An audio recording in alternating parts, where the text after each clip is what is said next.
and welcome to the Daily Report. This is Power and Politics. I'll be standing in for George Maringa tonight. My name is Hibak Saeed.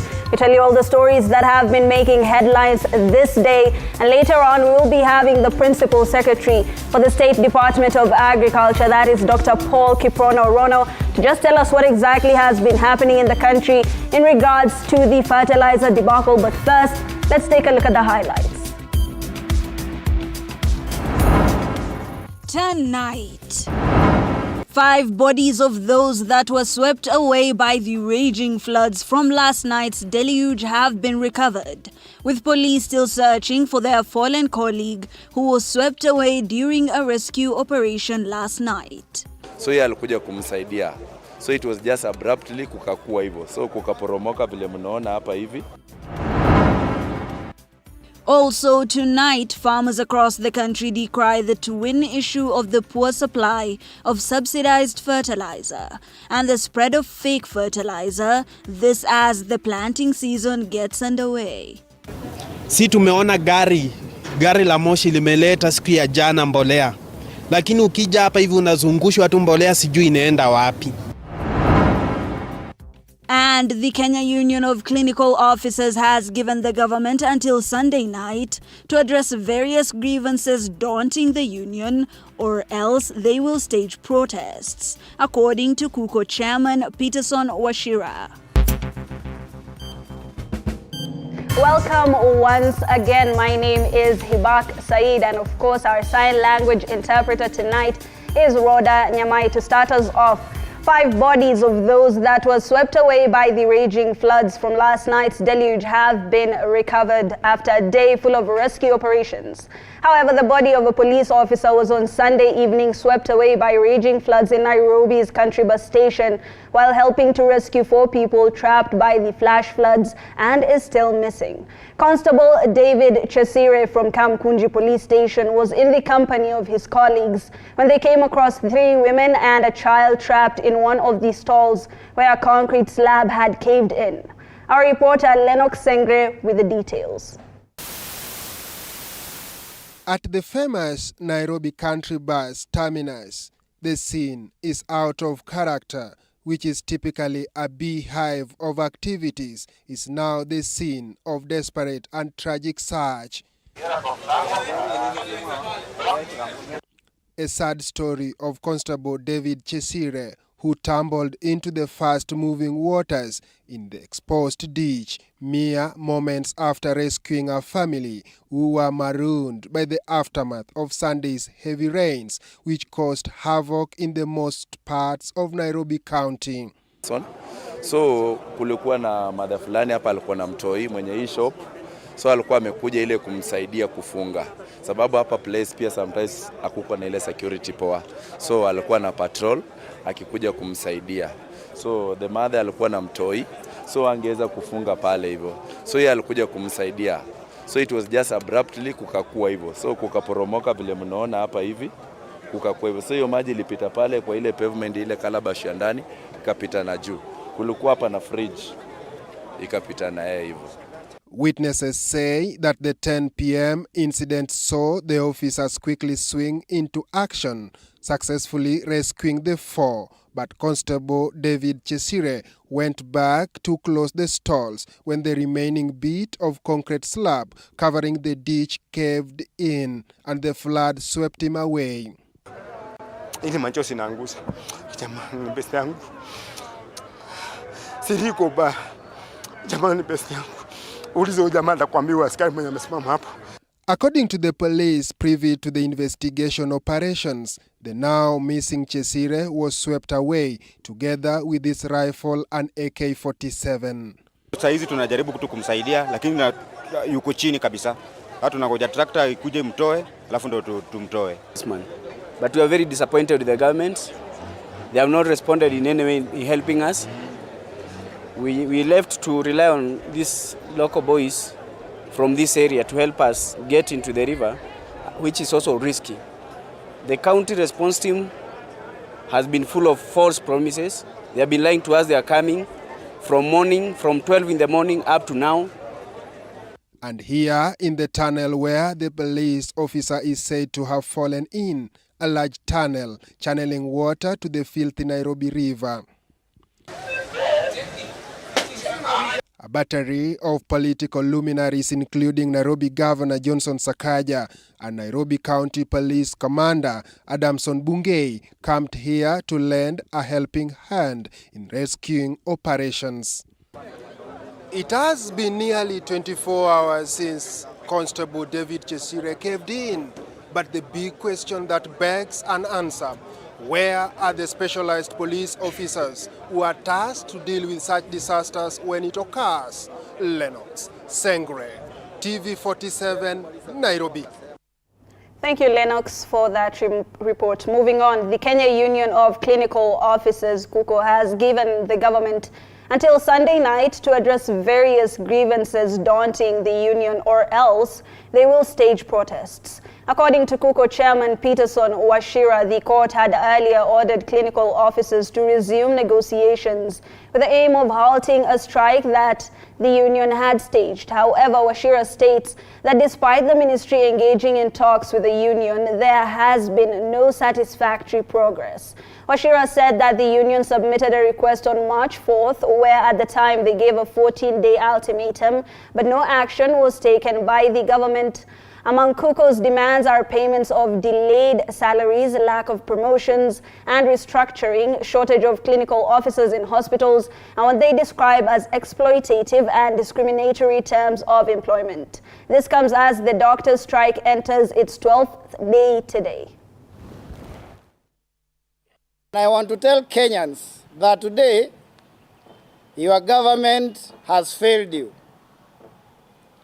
Because today, as Kenya Union of Clinic Officers, the Ministry of Health and the Council of Governors has actually forced us to call a strike and to interrupt health services, something we didn't want as clinic officers. And the reason I'm saying this is because last year, the court directed that the employers, being the Ministry of Health and the Council of Governors, resume negotiation and with a view of concluding the same. The Ministry of Health came to the table, but has really frustrated the process, and we have not been able to make any reasonable progress. The Council of Governors decided to ignore the court orders like it has become the norm with the government. The most unfortunate thing about this is that we have given the government enough time. We have tried diplomacy. We have followed the law. We have gone to the Ministry of Labor. We did conciliation. It failed because the government was not committed. And the tussle continues. Roads and Transport Cabinet Secretary Kipchumba Murkomen has expressed confidence in restoring Kenya Airways' lost glory. Speaking at the relaunch of direct flights to Eldoret, Murkomen now says that the government has not given up on the airline, adding that it is working to improve operations in the airline. The resumption of flights is set to boost economic development in Uasin Gishu County and other bordering counties. With 5 flights expected each week, the flights had been cancelled and suspended close to 10 years ago. The first Kenya Airways flight to Eldoret in 10 years departed from Nairobi's Jomo Kenyatta International Airport this morning in a fresh relaunch of that route. Roads and Transport CS Kipchumba Murkomen, who presided over the event, says the relaunch is just the beginning of the restoration of glory to the airline, adding that it will ease air transport for the locals. Having this flight going to Eldoret is going to serve even greater population. The idea we have here is to make sure that as many Kenyans as possible have access to transport and make it possible for us to fly from other parts of the world straight to the nearest destination, nearer to our homes. Kenya Airports Authority Chairman Caleb Kositani has also added that the resumption of flights to Eldoret marks a major milestone for the airline. Thank you very much. We work very closely with you within our airports here, and we're looking forward to growing the aviation industry in Kenya. KQ Chief Executive Officer Alan Kilavuka says there will be 5 weekly flights to cater for the high demand of air transport among the locals. We've started off with 5 flights weekly, and what we've tried to do is to look at where there is need and fill those needs or those gaps so that people can fly to and from Eldoret and to other destinations onward as comfortably as possible. Eldoret is a bustling economy representing not just a destination, but a gateway to endless opportunities, growth in trade, tourism, and economic growth in that part of our country. Various leaders from Uasin Gishu and surrounding counties say the flights to Eldoret will aid in economic development in the region. United under the NOREP banner, we are all working towards seizing every opportunity that comes our way. As we witness the resumption of daily flights, this is a clear indication of a progressive spirit. We rely on sports tourism, and we know it will be very easy to actually have our people come to Elgeyo Marakwet. KQ had cancelled the flights to Eldoret in 2014, a move that had inconvenienced both locals and tourists who are loyal to the airline. Welcome Kenya Airways, and we will support every endeavor that needs to be supported for the success of Kenya Airways in this region. Vera Alberta, TV47, Nairobi. All right, the Kenyan media fraternity, family, friends and well-wishers today congregated at the Holy Family Basilica in Nairobi for the Requiem Mass of the late journalist Rita Tinina Hiapan. One by one, her colleagues, family, friends and those who interacted with her personally eulogized the late Rita Tinina for her professional and personal attributes. The late Tinina died suddenly last Sunday after a brief but severe illness. She leaves behind a 9-year-old daughter, Mia, and a loving partner, journalist Robert Nagila. The late Tinina will be buried on Wednesday at her home in Narok County. Has crumbled. Akirita umetuacha kwa mataa. We could spend countless hours expressing our love for Rita and her extraordinary qualities, but she knew that. So today, we simply wanted to share with the world the remarkable woman that Rita was. Little did we know that the world would reciprocate by sharing their experiences of Rita, her values, and the impact that she had on their lives. What is remarkable, I find, is Rita Tinina established her legacy just shy of her 46th birthday. There is no doubt, and if anyone is, just look around you. We are all here because Rita impacted our lives in a special way. My sister Paula, who was unable to be here with us today, has called me a number of times over the past week to support the family. It is I who has ended comforting her because of the impact that Rita had in so many lives, including hers. Pursuit of truth and justice, Rita's narratives transcended the boundaries of mere news. They resonated with the hearts and souls of her audience, as the last 1 week has so profoundly demonstrated, stirring emotions, provoking thought, and inspiring change. May her soul rest in peace. Moving on, Health Cabinet Secretary Susan Nakhumicha has decried the high cases of tuberculosis being recorded in the country, even as the world marks the International Tuberculosis Day. According to Nakhumicha, the Ministry of Health is working hand in hand with other stakeholders to find more ways to address the disease. In the counties of West Pokot and Bungoma, cases of tuberculosis have reduced over time. The story was produced by our very own Andrew Juma. Kenyans joined the rest of the world in marking World Tuberculosis Day, whose celebrations took place in Murang'a County, where the Health Cabinet Secretary Susan Nakhumicha led the nation in celebrating gains in the fight against the disease, while at the same time decrying high cases of tuberculosis being recorded in the country. In Kenya, as in many parts of the world, TB continues to pose a significant public health challenge. And despite our concerted efforts and notable progress over the years, it remains a leading cause of mortality. TB continues to pose a significant public health threat, particularly in vulnerable and marginalized communities. According to Nakumicha, the Ministry of Health, together with other stakeholders, will set aside enough funds to help in addressing the spread of TB. We should not just treat them as statistics. It should be a reminder to ourselves and to everyone here that we have to do something about TB. But I'm happy to note that over the years as a country, we have made progress. In West Pokot County, the celebrations took place in Kapinguria, the county having recorded a significant drop of TB infections compared to last year. Currently, the county prevalence rate stands at 11%. 2023, West Pokot notified 1,617 drug sensitivity to TB cases. That is equivalent to 14%. Of these being children, up to 60% of our TB patients are undernourished. Wale ambao wanaathirika wengi zaidi ni watu wazima. Watoto ni wachache. Na waambukizi ni watu wazima.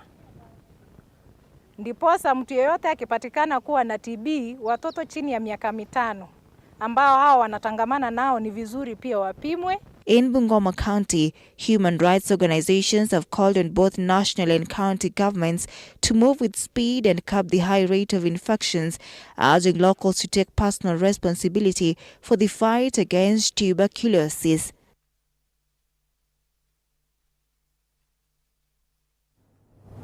Now, despite being well into the planting season on one of Kenya's breadbaskets, farmers in Trans Nzoia County may have to wait longer for them to get the subsidized fertilizer this planting season, after numerous challenges emerged in the process, including inadequate supplies at the National and Cereals Board stores in Kitale, as Isaac Fambana reports. This is the situation in the NCPB office in Kitale. The long queues of farmers in this area who have arrived to receive their fertilizers. Despite all this, farmers are still complaining about the lack of sufficient fertilizer in this area, a worrying situation as the planting season has already begun. Wakulima wa mahindi wanaangaliwa ni kama watu ambao wajasoma, ni kama watu hawashiki rada, lakini tunajua vizuri sana. Awa encourage vijana kabisa katika ukulima. Si tumeona gari la moshi limeleta siku ya jana mbolea. Lakini ukija hapa hivi unazungushwa tu mbolea sijui inaenda wapi. Wakati imefika, watu wengine mashamba ni ya maji. Sijui tutapanda namna gani. Ama tupande bure na tukose mafuta. Nimesunguka hapa zaidi ya mwezi mmoja na sijapata mbolea. Hata niko tu kwa laini sijui kama nitapata ama itakuaje. The anxious question now directed to the government over the distribution of cheap fertilizer, who are observing with concern what they call silence from the government. Kwa hivyo tafadhali tuletewe mbolea, na ili tujue kama mbolea haikuji tuambiwe ya kwamba mbolea haikuji, ili tuweze kutafuta njia nyingine ya kupanda mashamba yetu. Acknowledging this, some of the leaders, including Cherengani Member of Parliament Patrick Simiyu and Kwanza constituency Ferdinand Wanyonyi, have recommended strong legal action for the person who are said to stop, divert or otherwise interfere with the quality of fertilizer in the country. Ati iko mbolea imeshikwa mahali, wamechanganya ati ni mawe. Mliona hiyo maneno? Mimi nataka kuomba tafadhali. Naomba sana watu wetu wa usalama wakiongozwa na DCC area hii na county wote. Sisi hapa Cherengani tunategemea mahindi ya ukulima ama namna gani? Sasa kama itakuja hii mbolea ambayo imechanganywa hivi vitu vingine, tutafanya namna gani kweli? Sio ni hatari? Kwa hivyo tunaomba sana hasa wale wanahusika na mambo ya mbolea na watu wengine ambao wanaweka fertilizer because they want in quantity other than quality, wanaweka mchanga. And we are saying we are looking for them. Anybody found doing that, this is actually criminal offense. There will be nothing like going to court. Straight. watapeleka jela. Isaac Famba, TV47, Trans Nzoia County. And of course, our guest tonight is the Principal Secretary for the State Department of Agriculture, Dr. Kiprono Rona, and he'll just be clarifying that for us. And on the same note, a large number of farmers who were issued with suspected fertilizer last week, today early in the morning gathered at Kericho NCPB with their faces engulfed with anger, blaming NCPB management for having allegedly been involved in the fault. Corporate Communication Officer Titus Mayo said the suspected fertilizer have been currently set aside and no more distribution will be conducted. Mayo also added that investigations are currently underway for the contraband fertilizer and now they're waiting for results from the necessary government agency which deals with quality and standardization of goods. This comes after the Kenya Bureau of Standards flagged fake fertilizer in the market last week, singling out one company, regional fertilizer company SBL Innovate, for allegedly supplying substandard fertilizer under the brand BLGPC. The company had since sued KEBS over this. Leo asubuhi farmers wakulima wenzangu walinitembelea, walikuwa na malalamishi juu ya mbolea. Sasa tukakuja nao mpaka cereals na tukaona hii mbolea yenye iko kwa mkono wangu wa kushoto ni tofauti na ya kulia. Hii mkono wa kulia ni mbolea halali na ni ya watu wenye wana collect leo. Hawa ni wenye wali collect last week. Na iko tofauti kubwa na tufurahi. We are not happy about the variance in fertilizers in terms of quantity and quality. Atufurahi na atujui ukarabati inafanya na nani. Na tunahofia ya kwamba labda wanabiashara wenye wanafanya kazi na Wizara ya Kilimo ni wanasiasa wenye wanataka kuharibu serikali nzuri ya William Samoei Ruto. Sisi kama wakulima tunakataa. Tunataka mbolea halali. PS Rono mwenye anasimamia pia na ni mtoto wa nyumbani atusaidie kuangalia kama wenyeji wa Kericho. We are not happy at all. We are appealing to the manager Cereal Sport to do the real check with the procurements and the suppliers of these fertilizers. We are not happy. We want serious actions taken against the culprits. All right, the stories are already stirring reactions within the studio. We move on. A section of leaders from Kenya Kwanza have called on doctors who are currently on strike to end their strike and allow talks with the government in an effort to resolve and meet their demands. Led by Nandi County Senator Samson Cherargei, the leaders called on the doctors to prioritize the lives of patients and return to work and let their leaders negotiate with the government as a way to end the differences. Adams Kipsanai MP for Keyo North added that the conditions the doctors have given to the government are difficult given that the country's current economic status. Tafadhali turudi kwa negotiating table. Tusifanye wananchi wetu waumie. Tusifanye siasa na maisha ya wananchi. Mimi nataka niseme vile serikali inaendelea kuongea na sisi kama bunge tutachangia so that we can resolve medical strike na doctor strike crisis. Tunajua shida ni UHC, wale universal health coverage interns. Serikali imekubali watatafutia wa inaitwa stipend ama mshahara kidogo na baada ya kupewa internship wakuwe absorbed kwa permanent and pensionable katika mahospitali zetu katika county. Watoto wetu, nyinyi mnajua vizuri ya kwamba uchumi ya Kenya ilikuwa na changamoto.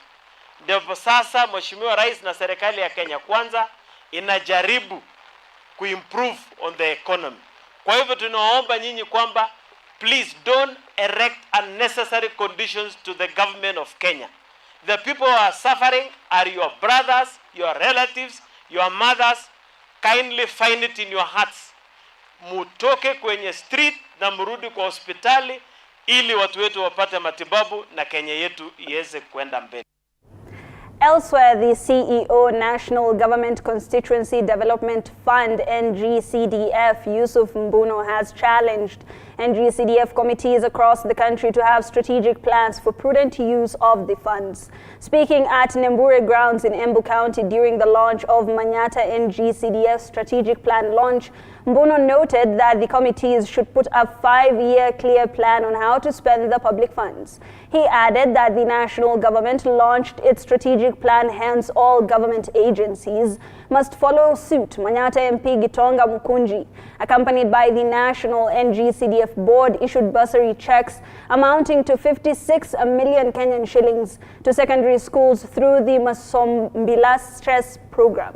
Masomo Bila Stress, I beg your pardon.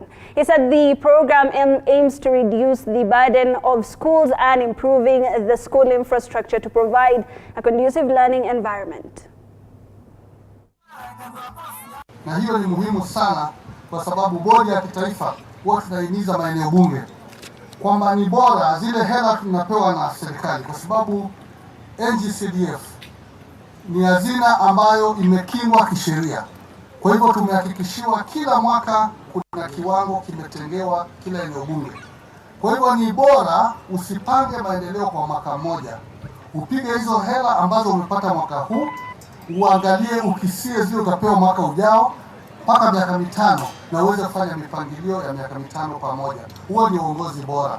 Na one of the most important thing ile tunafanya leo ni kuanzisha kutumia hiyo pesa ya hii mwaka. Mimi nimeweka kando 73 million Kenya shillings ya kupea nyinyi